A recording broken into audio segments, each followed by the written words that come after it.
Hello friends, welcome to our channel star tell talk. सास बहू और फ्लेमिंगो हॉटस्टार की एक क्राइम ड्रामा सीरीज है जो डायरेक्ट की है होमी अडाजनिया ने और स्टार कास्ट है डिम्पल कपाड़िया, ईशा तलवार, अंगिरा दार, राधिका मदान, नसरुद्दीन शाह, दीपक डोबरियाल और जिमी त्रिवेदी।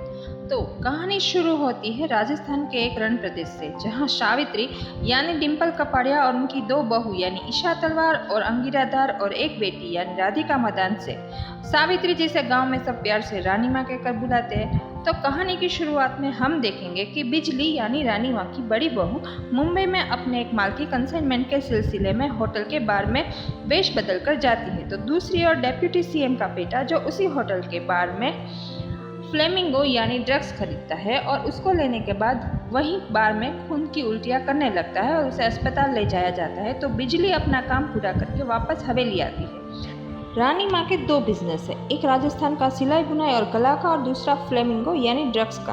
बिजली आकर काजल यानी छोटी बहू को बताती है कि कार्लोस का कंसाइनमेंट एक हफ्ता जल्दी चाहिए। काजल कहती है कि इतना जल्दी कंसाइनमेंट कैसे तैयार होगा, लेकिन बिजली उसे बताती है कि वो हमारा सबसे पुराना ग्राहक है और हमने उनसे 50% एडवांस भी ले लिया है, तो हमें ये काम करके देना होगा। अगर सारी लड़कियां मिलकर 18 घंटे काम करेगी तो हो जाएगा। सभी लड़कियों को बोनस और जन्माष्टमी तक छुट्टी के साथ हेडफोन का वादा करके काम करने का तय होता है। दूसरी ओर सावित्री दोनों बहू को बुलाती है और पूछती है कि कार्लोस का कंसाइनमेंट पूरा हो जाएगा ना। दोनों कहती है कि हाँ हम कर लेंगे और उसके बाद सावित्री कहती है कि हरीश और कपिल यानी सावित्री के दोनों बेटे घर आ रहे हैं, उनको हमेशा की तरह कुछ पता नहीं चलना चाहिए।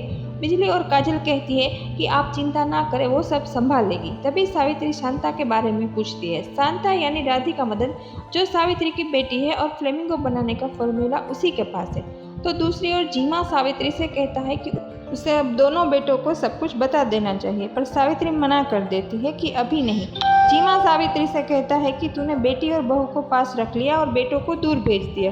तभी सावित्री कहती है कि दीमन को नहीं भेजा, वो भी बेटा है। पर जीमा कहता है कि हाँ वो बेटा है पर तेरा नहीं है।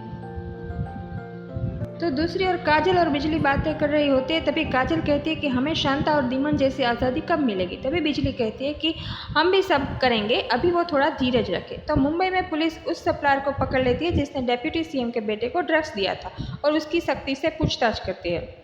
और तभी उन्हें पता चलता है कि माल देने वाला के नंबर रूंज डिस्ट्रिक्ट रण प्रदेश का है। सीनियर इंस्पेक्टर प्रसून यानी जिमी त्रिवेदी को इस केस को इन्वेस्टिगेट करने को बोलते हैं, पर प्रसून कहता है कि वो सबको पकड़ेगा और आप फिर एक फ़ोन कॉल पे सबको छोड़ देंगे। इससे बेटर है कि वो ये केस ना ले। पर इंस्पेक्टर उसे कहता है कि इस केस में ऐसा नहीं होगा। तभी प्रसून अपनी वाइफ को साथ ले जाने की शर्त पे ये केस में इन्वॉल्व होता है और ये केस सॉल्व करने को राजी हो जाता है। दूसरी ओर रानी माँ के दोनों बेटे हरीश और पीयूष घर आने की तैयारी करते हैं। तो हवेली में सब हरीश और पीयूष के स्वागत के लिए तैयारी में व्यस्त दिखते हैं। हवेली को पूरा सजाया जाता होता है और सावित्री गांव में सभी बच्चों को लैपटॉप दिलवाती है। और तभी जीमा आकर बताता है कि मुंबई में उसका माल पकड़ा गया है पर वो मिलावट वाला है। तो हरीश और पीयूष अहमदाबाद एयरपोर्ट पहुंचते हैं और वहां से रूंज एयरपोर्ट पहुंचते हैं। वहां उसे लेने सावित्री जोगी को भेजती है, पर पुरानी गाड़ी देखकर पीयूष कहता है कि वो नई इनोवा क्यों नहीं लाया। जोगी कहता है कि वो दीमन ले गया है। दोनों कार में बैठते हैं और नोकझोंक चलती रहती है। तो दूसरी ओर हवेली में सब कुछ बदल दिया जाता है और ड्रग्स का कारोबार जन्माष्टमी तक रोक दिया जाता है। रास्ते में दोनों भाइयों के बीच छोटी सी लड़ाई हो जाती है और दूसरी ओर हवेली पे हमला हो जाता है। इधर दोनों बेटे बातें कर रहे होते हैं कि काजल एकदम दुबली पतली है, बिजली तो सिर्फ नाम की बिजली है, शांता को माँ ने बहुत बिगाड़ दिया है, उसको अपना खुद को ख्याल रखना नहीं आता है और माँ भी अब बूढ़ी हो गई, उसको ये सब काम छोड़कर आराम करना चाहिए। तो दूसरी ओर सावित्री, काजल, बिजली और शांता उनकी बातों से अपोजिट हवेली में लड़ाई करती दिखती है और सभी हमलावरों को मार देती। उसी लड़ाई में सावित्री के सबसे छोटे बेटे दीमन की भी एंट्री होती है। वो सावित्री पे हमला करने वाले को मारने जाता है पर सावित्री उसे रोक देती है, वो उसे जिंदा चाहिए। तभी हरीश और पीयूष हवेली पहुंच जाते हैं, पर हवेली के आगे उन्हें ऊँटों का टोला दिखाई देता है। तो अब क्या पीयूष और हरीश को सब पता चल जाएगा या सावित्री सब कुछ पहले जैसा कर पाएगी? तो फ्रेंड्स जुड़े रहे हमारे साथ क्योंकि कहानी अभी बाकी है। So please like, share, comment and don't forget to subscribe.